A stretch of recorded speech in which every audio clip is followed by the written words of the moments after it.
ಅಂತ ನನಗೆ ಚೆನ್ನಾಗಿ ಗೊತ್ತು. ಗೌಡ್ರೆ, ಅದು ಡೋಂಟ್ ವರಿ ಜಿಬಾನ್. ನೀನು ಯಾತಕ್ಕೆ ಬಂದಿದ್ಯಾ ಅಂತ ನನಗೆ ಚೆನ್ನಾಗಿ.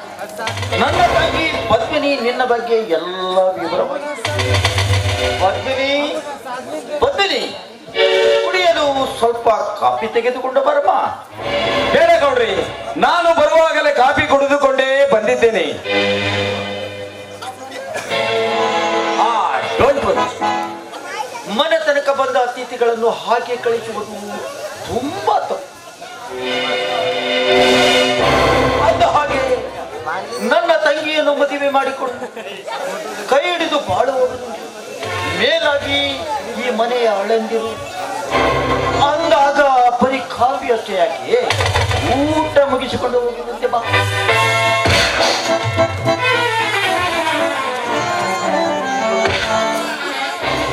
ಯಪ್ಪ ಗೌಡ್ರ, ಊಟ ಅಷ್ಟೇ ಯಾಕ್ರೆ? ಇವತ್ತೊಂದು ರಾತ್ರಿ ಉಳ್ಕೊಂಡು ಬೆಳಿಗ್ಗೆ ಹೋಗಿ ಕ್ರಾಸಿಗೆ ಹೋಗಿ ಬಿಟ್ಟು ಬರ್ತೇವೆ. ಬೇಡ್ರಿ ಅಪ್ಪ. ಮಧ್ಯದಲ್ಲಿ ಮಧ್ಯದಲ್ಲಿ ಹಾಕಬೇಡ ಅಂತ ಅದೆಷ್ಟು ಸಲ ಹೇಳಬೇಕು. ನಮ್ಮ ಅಡಕೆ ತೋಟದ ಕಡೆಗೆ ಹೋಗಿ ಕೆಲಸ ಹೇಗೆ ನಡೆದಿದೆ ಎಂದು ನೋಡಿಕೊಂಡು ಬಾ.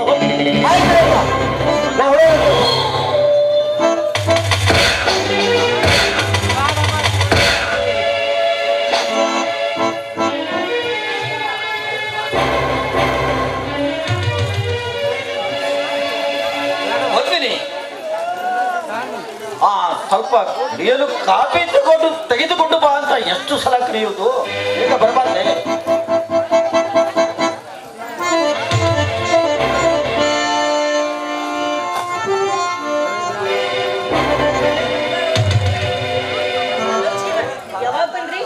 ಈಗ ತಾನೇ ಬಂದೆ ಪದ್ಮಿನಿ. ನೋಡಿ ಜೀವ, ನನ್ನ ತಂಗಿಯನ್ನು ನಿನಗೆ ಕೊಟ್ಟು ಮದುವೆ ಮಾಡಬೇಕೆಂದು. ಆದರೆ ಇದಕ್ಕೆ ನಿನ್ನ ಅಣ್ಣ, ನಿನ್ನ ತಮ್ಮ, ಅಪ್ಪ ಒಪ್ಪಬೇಕಲ್ಲ. ನನ್ನ ಅಣ್ಣ ಅಪ್ಪ ಆಗಲೇ ಒಪ್ಪಿಕೊಂಡಿದ್ದಾರೆ ಗೌಡ್ರೆ. ಇದರಲ್ಲಿ ನನಗೆ ಅಪ್ಪ ಅನುಮಾನ ಕಾಡ್ತಾ ಇದೆ. ಯಾಕೆಂದರೆ ನಿನ್ನ ತಂದೆ, ನಿನ್ನ ಅಣ್ಣ ನನ್ನ ಗತಕಾಲದ ಹೀಗಿರುವಾಗ ನನ್ನ ತಂಗಿಯನ್ನು ನಿಮ್ಮ ಮನೆಗೆ ಕಳಿಸಿದರೆ ನನ್ನ ತಂಗಿಗೆ ಯಾವುದೇ ತರಹದ ಕಷ್ಟ ಕಾರ್ಪಣ್ಯಗಳು. ಶ್ರೀಮಂತನ ಮನೆಯಲ್ಲಿ ಹುಟ್ಟಿದ ಈ ನನ್ನ ತಂಗಿಯನ್ನು ಶ್ರೀಮಂತನಿಗೆ ಕೊಟ್ಟು ಮದುವೆ ಮಾಡಬೇಕೆಂದು ಕನಸು ಕಟ್ಟಿಕೊಂಡೆ. ಆದರೆ ಬಡತನವಿದ್ದರೂ ಪರವಾಗಿಲ್ಲ, ಪ್ರೀತಿ ವಾತ್ಸಲ್ಯದಲ್ಲಿ ಯಾವುದೇ ಕೊರತೆ ಇಲ್ಲ ಅಂತ ನಿನ್ನನ್ನು ನಂಬಿದ್ದೇನೆ. ನನ್ನ ತಂಗಿಯನ್ನು ರಕ್ಷಿಸುವುದು ನಿನ್ನ ಕರ್ತವ್ಯ. ಆಯ್ತು ಗೌಡ್ರೆ, ನಿಮ್ಮ ತಂಗಿಯ ಮೇಲೆ ನಿಮಗೆ ಎಷ್ಟು ಪ್ರೀತಿ ಇದೆ ಅಷ್ಟು ಪ್ರೀತಿ ನನ್ನ ಹೆಂಡತಿ ಮೇಲೆ ನನಗೂ ಇದೆ. ಗೌಡ್ರೆ, ನಿಮ್ಮ ತಂಗಿಯ ಕಣ್ಣಿನಿಂದ ಒಂದು ಹನಿಯ ಕಣ್ಣೀರ ಬರದ ಹಾಗೆ ನಾನು ನೋಡಿಕೊಳ್ಳುತ್ತೇನೆ ಗೌಡ್ರೆ. ಶಬಸ್ ಜವಾನ್ ಶಬಸ್. ಇದ್ದರೆ ಇರಬೇಕು ನಿನ್ನಂಥ ಅಳೆಯಂದಿರು.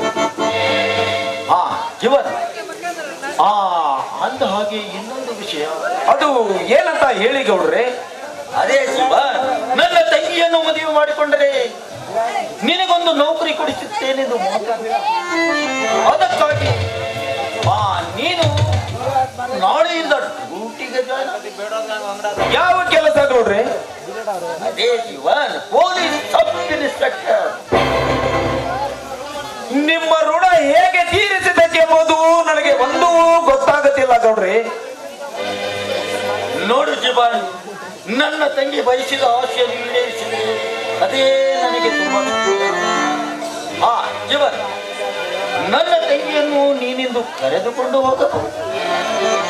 ಆಯ್ತು ಗೌಡ್ರಿ. ಪದ್ಮನಿ, ಹೋಗೋಣ. ನಾನು ಹೋಗಿ ಬರ್ತೀನಿ. ಆಯ್ತಮ್ಮ, ಹೋಗಿ ಬಾ.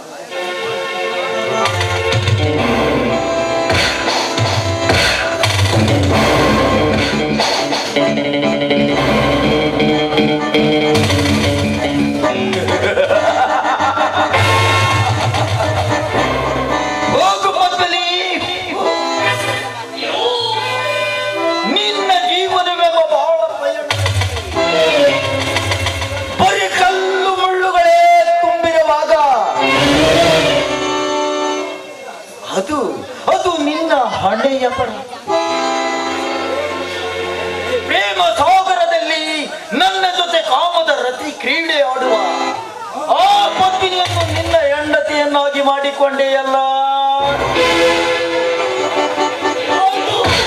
ಅದು ನಿನ್ನ ಮೂರ್ಖತನದ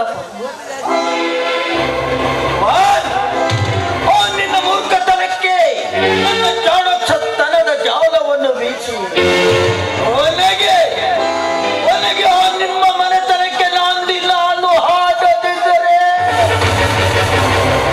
ನನ್ನ ಹೆಸರು ಕರುನಾಡ ಕೆಂಪೇಗೌಡನೇ ಅಲ್ಲ.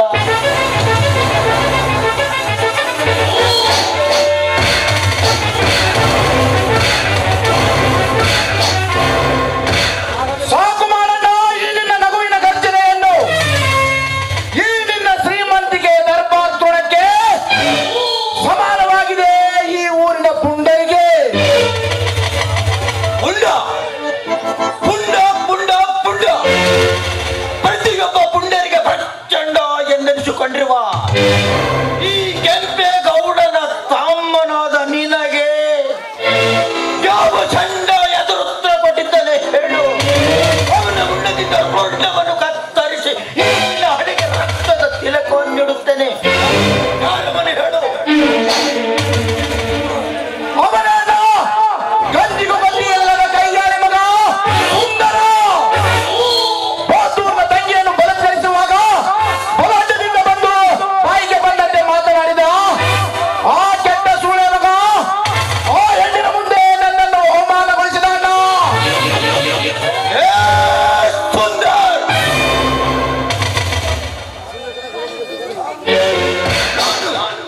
ನಾನು ಜೀವ ಕೊಟ್ಟ ಪ್ರಾಣಿ ನೀನು. ನೀನು ಚಿಕ್ಕವನಿದ್ದಾಗ ಆ ನಿನ್ನ ತಾಯಿಯನ್ನು ಸೀಲಗೆಡಿಸಿ ಆ ನಿನ್ನ ತಂದೆಗೆ ಕೊಲೆ ಮಾಡಿದವನು ಬೇರೆ ಯಾರು ಅಲ್ಲ, ನಾನೇ. ಬಡವ ಬದುಕಿಕೊಳ್ಳಲಿ ಎಂದು ಆಶ್ರಯ ಕೊಟ್ಟರೆ ನನಗೆ ಎದುರು ನಿಂತನಲೇ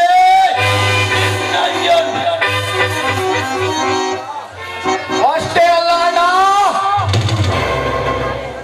ಆ ನಾರಾಯಣನ ಒತ್ತು ತಂದು ನಮ್ಮ ಮನೆಯ ಕಂಬಕ್ಕೆ ಕಟ್ಟಿ ಹಾಕಿ ಆ ಬೌದ್ಧೂರ ತಂಗಿ ಅಶ್ವಿನಿಯನ್ನು ಮದುವೆಯಾಗಿ ಬಾಳ ಬಂಡಿಯನ್ನು ಸಾಗಿಸುವ ಸರ್ದಾರ ಅವನು. ಕದವ ನಿಂಬೆ ಹಣ್ಣಿನಂತಿರುವ ಆ ರಂಬೆ ನಿನ್ನಂತೆ ಆಗಲಿ. ಅದನ್ನು ಬಿಟ್ಟು ಆ ಸಣ್ಣನ ಕೈ ಹಿಡಿದು ಬಾಳುವುದಾದರೆ ಕತ್ತೋ ಸುಂದರನ ಕತ್ತನ್ನು.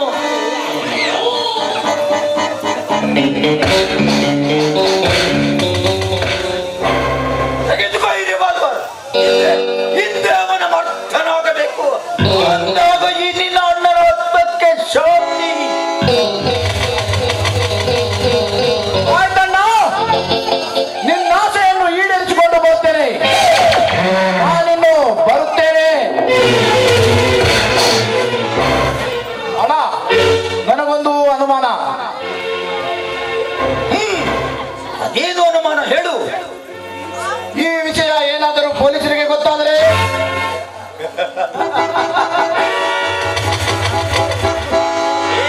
ಚಪ್ಪ, ನಾನಿರುವಾಗ ನೀನೇಕೆ ಭಯ ಪಡುವಿಯೋ? ನಾಳೆಯಿಂದ ಹೊಸದಾಗಿ ಬರುವ ಇನ್ಸ್ಪೆಕ್ಟರ್ ಯಾರು ಗೊತ್ತೇ? ನಮ್ಮ ಹಿಂದೆಲ್ಲೂ ತಿಂದು ಬೆಳೆಯುತ್ತಿರುವ ಇದೇ ದೇಶದಿಂದ ಆ ನಾರಾಯಣನ ಮೇಲೆ ಇಲ್ಲದ ಸಲ್ಲದ ಆರೋಪವನ್ನು ಹೊರಿಸಿ ಕೊನೆಗೆ ಅವನ ಸ್ವಂತ ಮಗನಿಂದಲೇ ಎಳೆದುಕೊಂಡು ಹೋಗುವ ಹಾಗೆ ಮಾಡದಿದ್ದರೆ ನನ್ನ ಹೆಸರು ಕೆಂಪೇಗೌಡನೇ ಅಲ್ಲ.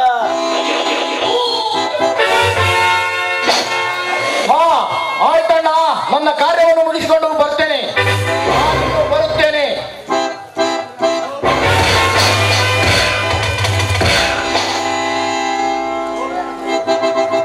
ಹೋಗು.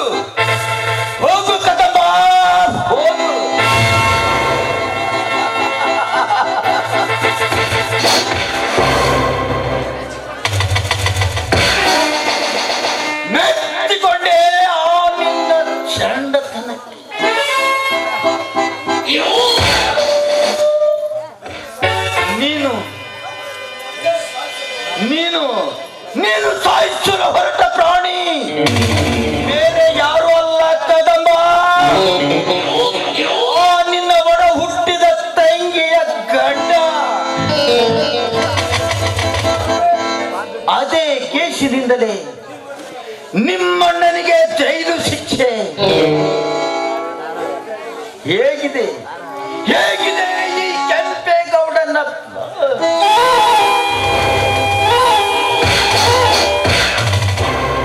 ಈ ಕೆಂಪೇಗೌಡ ಪೂಜಿಸಿದರೆ ತೀರ್ಥ, ತ್ಯಜಿಸಿದರೆ ಪಾಠ.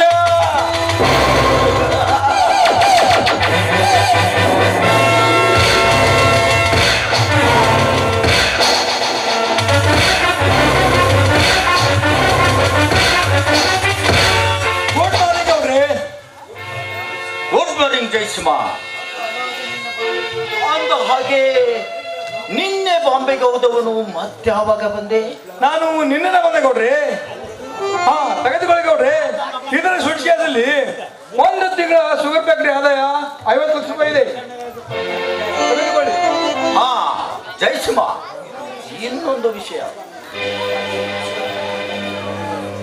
ಅದು ಯಾವ ವಿಷಯ ಹೇಳಿ ಗೌಡ್ರಿ? ಹಾ ಅದೇ ಜಯಸಿಂಹ, ನಾಳೆ ನಮ್ಮ ಶುಗರ್ ಫ್ಯಾಕ್ಟರಿಯಲ್ಲಿ ಮೀಟಿಂಗ್ ಇದೆ.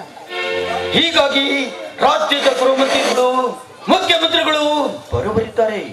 ಅದಕ್ಕಾಗಿ ಆ ಪಾರ್ಟಿಗೆ ಎಲ್ಲ ಸಿದ್ಧತೆಯನ್ನು ಸಿದ್ಧಗೊಳಿಸಿ ನನಗೆ ಸ್ವಲ್ಪ ಅರ್ಜೆಂಟ್ ಬೆಂಗಳೂರಿಗೆ ಕೆಲಸ ಇದೆ. ಓಕೆ ಗೌಡ್ರಿ, ಎಲ್ಲ ಏರ್ಪಾಟು ಮಾಡುತ್ತೇನೆ.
ಕಡಿತಾನೆ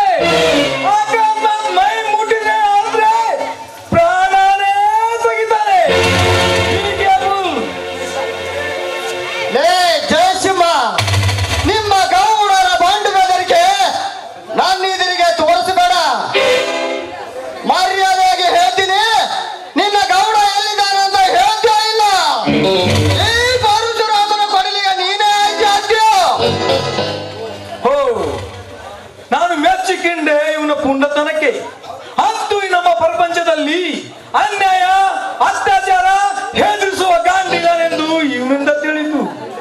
ಸಾರಿ ಬದೂರ್, ಅವರು ಮನೆಯಲ್ಲಿಲ್ಲ. ಎಲ್ಲಿ ಹೋಗಿದ್ದೇನೆ ಅಂತ ಗೊತ್ತಿದೆಯಾ? ಈಗ ತಾನೇ ಬೆಂಗಳೂರಲ್ಲಿ ಅರ್ಜೆಂಟ್ ಕೆಲಸ ಇದೆ ಅಂತ ಹೋಗಿದ್ದಾನೆ. ಇಂದು ಕೂಡ ಈ ಪರಶುರಾಮನ ಕೊಡಲಿಗೆ ರಕ್ತದ ಹೋಕಳಿ ತಪ್ಪಿದಂತಾಯಿತು. ಲೇ ಕೆಂಪೇಗೌಡ, ನೀನು ಯಾವ ಮೂಲೆಯಲ್ಲಿ ಅಡಿಗೆ ಕುಳಿತುಕೊಂಡರು? ನಿನ್ನನ್ನು ನಾನು ಸುಮ್ಮನೆ ಬಿಡುವುದಿಲ್ಲ. ನಿನ್ನನ್ನು ನಾಯ ಕಂಬಕ್ಕೆ ಕಟ್ಟಿ ಹಾಕಿ ನಿನ್ನ ದೇಹವನ್ನು ಇಂಚಿಂಚಾಗಿ ಕತ್ತರಿಸಿದರೆ ನನ್ನ ಹೆಸರು ಬಹದ್ದೂರ್ ಹುಲಿಗೆ ಅಲ್ಲ.